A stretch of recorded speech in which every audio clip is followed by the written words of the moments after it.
اعوذ باللہ السمیع العلیم من الشیطان الرجیم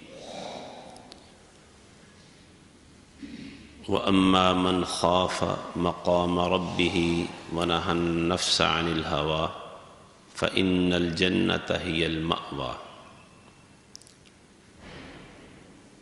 سورہ نازعات میں اللہ تعالیٰ نے اس مقام پر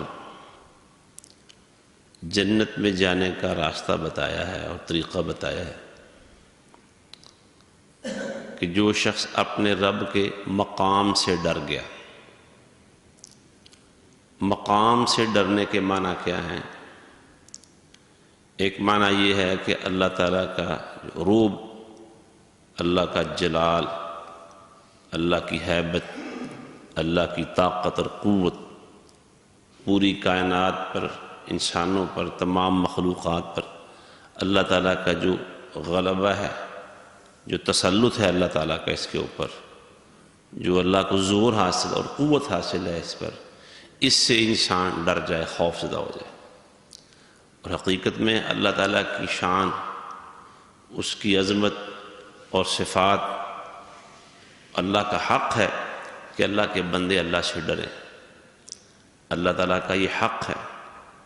اللہ تعالیٰ کی جو قلبی عبادات ہیں، دل سے کی جانے والی عبادتیں جن کا تعلق انسان کے دل کے ساتھ ہے، ان میں سے ایک عبادت اللہ تعالیٰ کا خوف ہے۔ تو اللہ کا خوف کیوں ہونا چاہیے؟ وہ بے انتہا طاقتوں کا مالک ہے۔ اللہ کا ڈر اور خوف کیوں ہونا چاہیے؟ کہ اللہ تعالیٰ کو اپنی مخلوق پر پورا زور، قوت اور تسلط حاصل ہے۔ اللہ تعالیٰ کا ڈر کیوں ہونا چاہیے؟ کہ اللہ تعالیٰ انتقام لینے والا ہے۔ اللہ تعالیٰ کا ڈر کیوں ہونا چاہیے؟ کہ جب اس کی پکڑ اور گرفت آتی ہے اتنی مضبوط ہوتی ہے کہ نہ تو انسان خود اس کی پکڑ سے بچ سکتا ہے اور نہ کوئی دوسرا ہی اسے اللہ کی پکڑ سے بچا سکتا ہے۔ لہذا اللہ کا یہ حق ہے، جتنی اس کی شان بلند ہے اور جتنی اس کی طاقت اور اس کا زور ہے، اس کا حق ہے کہ مومن اس سے ڈر کر رہے۔ اور حقیقت یہ ہے کہ مومن اللہ کے ڈر کے بغیر زندہ نہیں رہتا۔ جس قدر کسی شخص کو اللہ تعالیٰ کے اسماء اور صفات، اللہ تعالیٰ کی شان اور عظمت کا جس کو جتنا زیادہ معرفت حاصل ہے، پہچان حاصل ہے، وہ اسی قدر اللہ سے زیادہ ڈرے گا۔ انما یخشی اللہ من عبادہ العلماء، اللہ تعالیٰ سے، اس کے بندوں میں سے وہی لوگ ڈرتے ہیں جو علم والے ہیں، جو پہچان والے ہیں، جن کے پاس پہچان ہو دین کی، اللہ کے احکام کی، جنہیں اللہ کی توحید، اللہ کے اسماء اور صفات کی پہچان حاصل ہو، اس کا علم حاصل ہو، اس کی معرفت حاصل ہو، وہ لوگ اللہ سے ڈرتے ہیں۔ یہی وجہ ہے کہ انبیاء کرام علیہم السلام ساری مخلوق سے بڑھ کر اللہ سے ڈرنے والے تھے، حالانکہ اللہ کے سب سے مقرب بھی وہی ہوتے ہیں۔ اور تمام نبیوں میں سے سب سے بڑھ کر ہمارے پیغمبر محمد صلی اللہ علیہ وسلم اللہ سے ڈرنے والے تھے۔ کیوں؟ اس لیے کہ آپ کو سب کائنات سے بڑھ کر، حتیٰ کہ نبیوں اور رسولوں سے بڑھ کر اللہ کی معرفت حاصل تھی، اللہ کے اسماء و صفات کی معرفت حاصل تھی۔ آپ صلی اللہ علیہ وسلم نے خود فرمایا اور بالکل سچ فرمایا، آپ اللہ کے سچے نبی ہیں۔ آپ نے فرمایا انا اخشاکم للہ واتقاکم، اے لوگو میں تم میں سب سے بڑھ کر اللہ سے ڈرتا ہوں اور تم میں سب سے زیادہ تقوی والا انسان ہوں۔ تو فرمایا جو اپنے رب کے مقام سے ڈر گیا۔ دوسرے معنی مقام سے ڈرنے کے ہیں کہ ہر بندے نے قیامت والے دن اللہ سبحانہ و تعالیٰ کے حضور پیش ہونا ہے، اس کے سامنے کھڑے ہونا ہے۔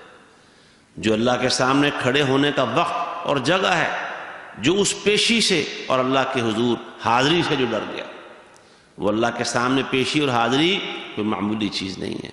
رسول اللہ صلی اللہ علیہ وسلم نے فرمایا جب تک بندہ اللہ کے سامنے 4 باتوں کا جواب نہیں دے لے گا، زمین اس کی قدم ہی نہیں چھوڑے گی، وہاں سے قدم اٹھا ہی نہیں سکے گا جب تک 4 باتوں کا جواب نہیں دے لے گا۔ پوری زندگی اور عمر کے بارے میں سوال ہوگا کہ بتاؤ زندگی کہاں بتا کے آئے ہو، پوری زندگی کے بارے میں ایک جنرل سوال۔ جوانی کے بارے میں جو زندگی کا ایک خاص حصہ ہے، پرائم ٹائم جسے کہتے ہیں، بڑی عمدہ دن وہ شب و روز ہوتے ہیں جوانی کے. جوانی کے بارے میں الگ سوال ہوگا، بتاؤ جوانی کا کیا کیا. اور یہ جو جوانی ہے، اگر کسی نے اس جوانی کو سنبھال لیا، اللہ کے ڈر اور خوف کے ساتھ گزارا، اللہ کی بندگی میں گزارا، رسول اللہ صلی اللہ علیہ وسلم نے فرمایا، صحیح حدیث کے اندر ہے کہ کل قیامت کے دن اسے اللہ رب العزت کے عرش کا سایہ نصیب ہوگا. شاب نشأ فی عبادت اللہ، وہ نوجوان جس کی جوانی اور جس کی جو نشو و نما تھا، جوانی کا آغاز اور جوانی کی انتہا، یہ سارا دورانیہ اور وقت اللہ سے ڈر کر اللہ کی بندگی اور عبادت میں گزرا، اللہ قیامت کے دن اسے اپنے عرش کا سایہ نصیب فرمائے گا. جوانی کے بارے میں سوال ہونا ہے، جوانی کیسے گزاری. چیک کریں، ذرا غور کریں کہ جوانی میں کیا ہماری کمائی کیا ہے، کھٹی کیا ہے ہماری، کیا کمایا ہم نے. اور پھر اسی طرح مال کے بارے میں سوال ہوگا، مال کمایا کیسے تھا، کہاں سے تھا، اور خرچ کہاں کیا، کیسے کیا.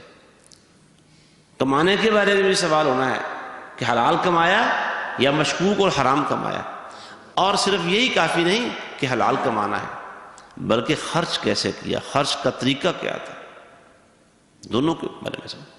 اور آخری سوال یہ کہ جو علم تمہیں حاصل ہوا تھا، بتاؤ اس کے مطابق عمل کیا کیا تم نے. جن باتوں کا علم ہو گیا تھا یہ اللہ کا فرمان ہے، یہ نبی کا فرمان ہے، جن باتوں کے بارے میں تمہیں پتہ چل گیا اللہ نے اس کام سے روکا، نبی مکرم صلی اللہ علیہ وسلم نے اس راستے سے روکا ہے، اس کی اطاعت کتنی کی تھی بتاؤ ذرا.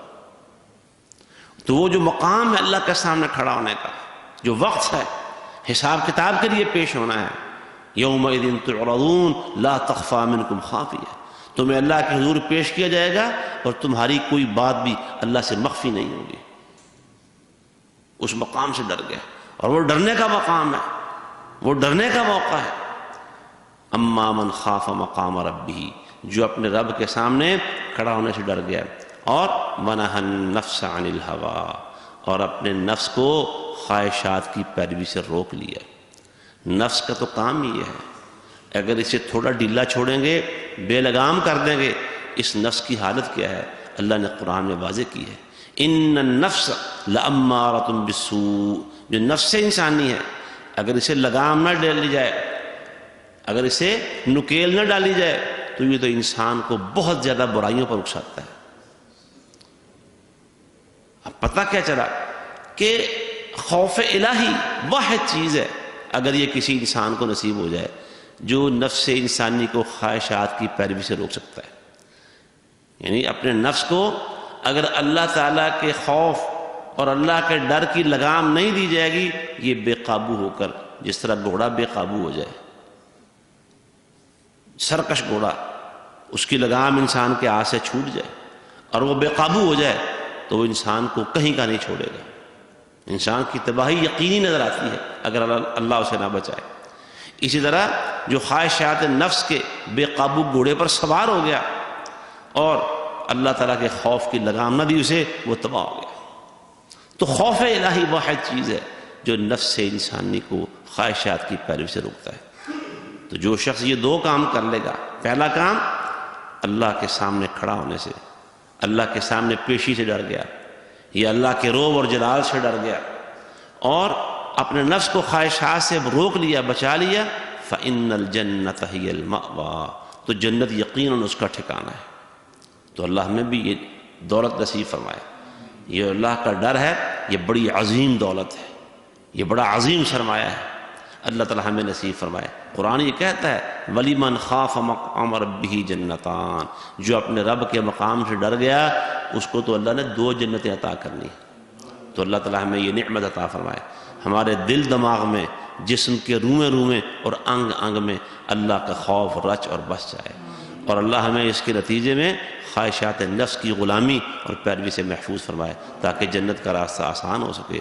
اقول قولی هذا واستغفر الله لي ولكم ولسائر المسلمين وآخر دعوانا ان الحمد لله رب العالمين.